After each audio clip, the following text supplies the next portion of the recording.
আসসালামু আলাইকুম। সবাই কেমন আছেন? শুভ সকাল। আজ শুক্রবার, সবাইকে জুম্মা মোবারক। গতকাল সকাল থেকে রাত 10টা পর্যন্ত আমরা এই সোনালি ধানগুলো মাড়াই করেছি। আলহামদুলিল্লাহ, আমাদের ঘরে নতুন ধান উঠেছে। আর এই আনন্দটা শুধু একজন কৃষকই সত্যিকার অনুভব করতে পারে। এই কাজগুলোতে অনেক কষ্ট আছে, পরিশ্রমও আছে, কিন্তু আমাদের কাছে এগুলো কষ্ট না, বরং অনেক ভালোবাসার কাজ। ভালোবেসেই আমরা করি। আমরা গায়ের বধূরা এই মাটির সাথেই মিশে থাকি। ধানের সেই মিষ্টি গন্ধ যেন গায়ে লেগে থাকে। আর সেই অনুভূতিটা সত্যিই অসাধারণ। অনেকে বলতে পারেন এই কাজগুলো অনেক কষ্টের।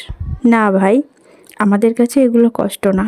কারণ যখন ঘরে নতুন ধান ওঠে, তখন সব পরিশ্রম আনন্দে বদলে যায়। এটাই একজন কৃষকের সুখ, এটাই তাদের আনন্দ। তো বলুন তো, আমার মতো কারা কারা এই কাজগুলো করতে ভালোবাসেন? কমেন্টে জানাবেন। আর আমার ভিডিওটা কেমন লাগলো সেটাও অবশ্য জানাবেন। আল্লাহ হাফেজ।